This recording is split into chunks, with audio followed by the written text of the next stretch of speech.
Hello, my name is Sebastian Perez Ferreiro and I'm managing editor at BNamericas. Today I'm talking to Leticia Pautacio and Pedro Osores, our ICT analysts, about their ICT Outlook 2022 report.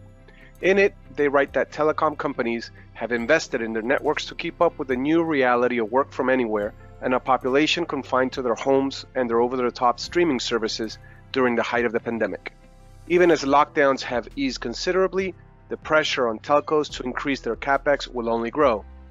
We expect the upcoming year to be marked by the long-awaited rollout of Latin America's first 5G commercial networks, with Brazil, Chile, and the Dominican Republic already having assigned frequencies to bring them online soon. Chile launched the region's first 5G auction back in February and expects $3.5 billion in related investments through 2023 and $5 billion in 5G related investments over the next 5 years. Pedro, tell us where else we might see significant 5G investments in 2022. Hey Seb, thanks for having me. Hi Leticia. So Chile became the first country in Latin America to award 5G specific spectrum.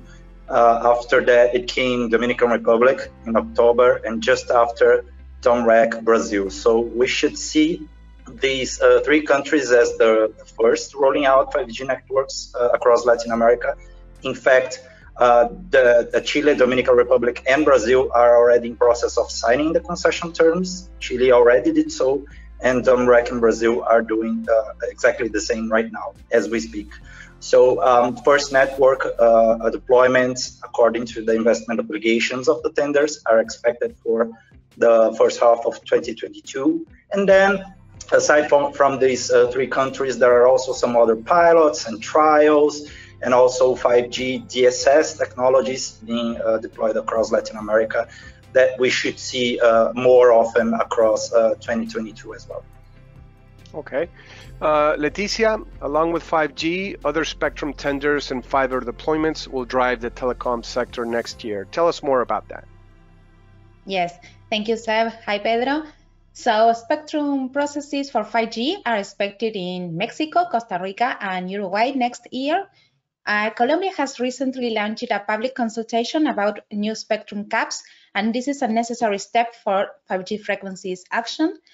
But even though the spectrum 5G auction was planned for 2022 in Colombia, the new ICT minister, Carmen Ligia Valderrama, has said that Colombia will not have its 5G spectrum auction before President Duque administration ends. So that will be probably for 2023, the 5G spectrum auction in Colombia. So about Mexico, the regulator is planning a 5G spectrum tender for the second half of 2022, putting up the sales spectrum of 600 megahertz, 3.5 gigahertz, and parts of the 1.4 gigahertz bands. And in Mexico, high cost spectrum cost may be a barrier. This year we had a spectrum auction, and it was very difficult because the high spectrum cost made a lot of portion desert. Okay. And also, we know that Costa Rica and Uruguay are now mapping the spectrum availability for 5G tenders that may would happen the next year. Okay, great. Pedro, let's talk about the data storage and processing segment. What can we expect next year? Yeah, great question, Seb. We can certainly expect an acceleration of hyperscale investments, meaning those big sites, big data centers aimed at public cloud storage by major global public cloud providers, as AWS, Microsoft, Google, Huawei, Oracle, IBM, and so on and so forth. Brazil is by far the largest market of data center in Latin America, but we are also seeing, followed by Mexico, a little bit more distant. But we are also seeing, for example, Chile receiving a whole range of different investments, also in hyperscales. Just this week, Google announced a new cloud region for Chile. And then, of course, another important trend is the decentralization of data centers. So aside from the major hyperscaler ones, we should see like the centralization and the widespread of mini data centers to take the content closer to the customer. So the so-called edge computing. This movement is taking place in those three countries, Brazil, Mexico, and Chile, but also in Colombia and Peru. Those two markets are also seeing different major investments, both in hyperscales and in edge data centers and enterprise data centers as well. Okay. Moving on to M&A, Leticia, what are the deal-making trends that you see coming up? So next year, we begin to see the consequences of the announcement made this year.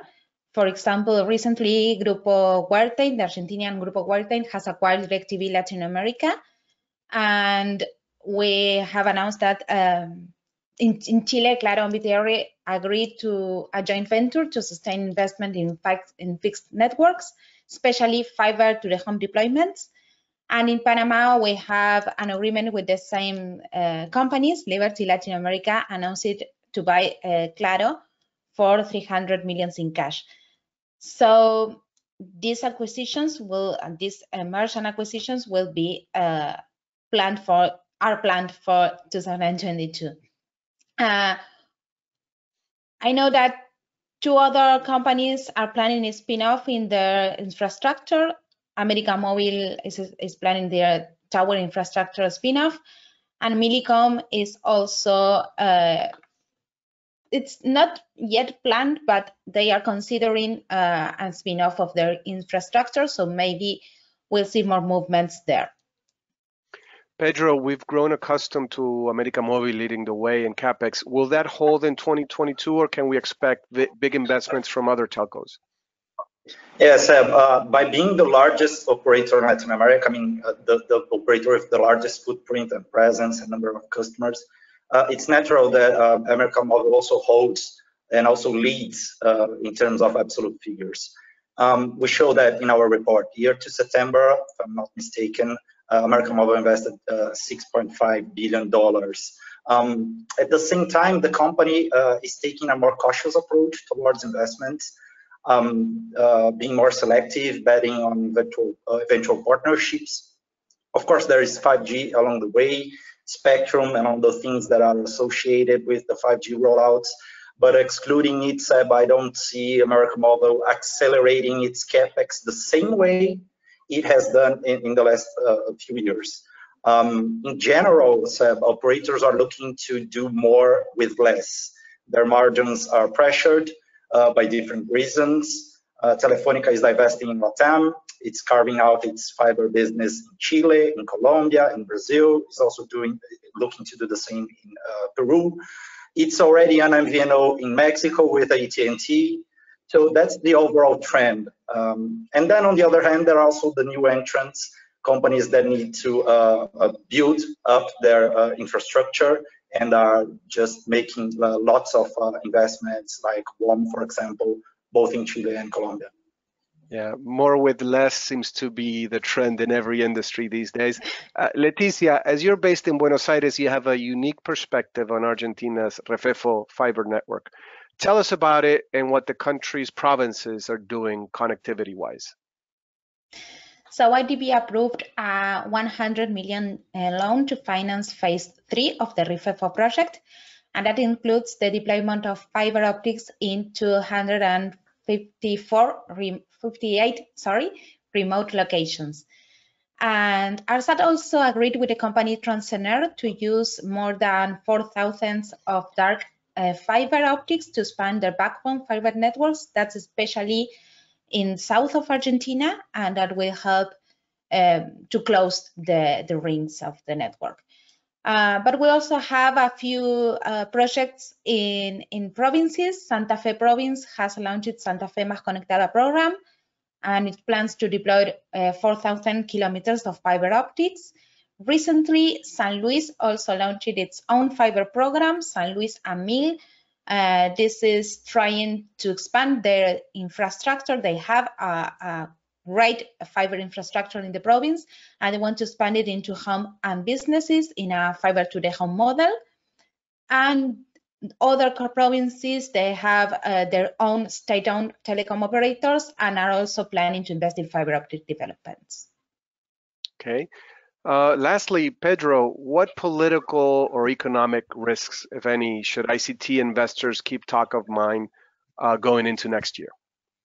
Yeah, good question, Seb. Telecom and ICT in general has largely been a segment a little bit detached from the overall macroeconomic perspectives in Latin America due to the untapped demand of connectivity. So there's increasingly need for connectivity, for internet, for mobile devices, and so on and so forth. We also have 5G, the first 5G networks coming along, and with 5G, all the broad ecosystem of new applications and services, connectivity to the industries, and the digital transformation ensuing from this new technology. Now, having said that, there are some things that investors should keep in mind. 2022 is an election year in many Latin American countries, many relevant economies across the region. We should continue to see important macroeconomic effects from the pandemic, from the health crisis. So, and inflation is rising globally, and it's no different in Latin America. And in some countries, in particular in the region, this is a very serious problem. Interest rates are also rising from central banks to try to curb the inflation. And we also see some movements in terms of how the companies will have to deal with the scarcity of components, with the chipsets, and the supply chain issues.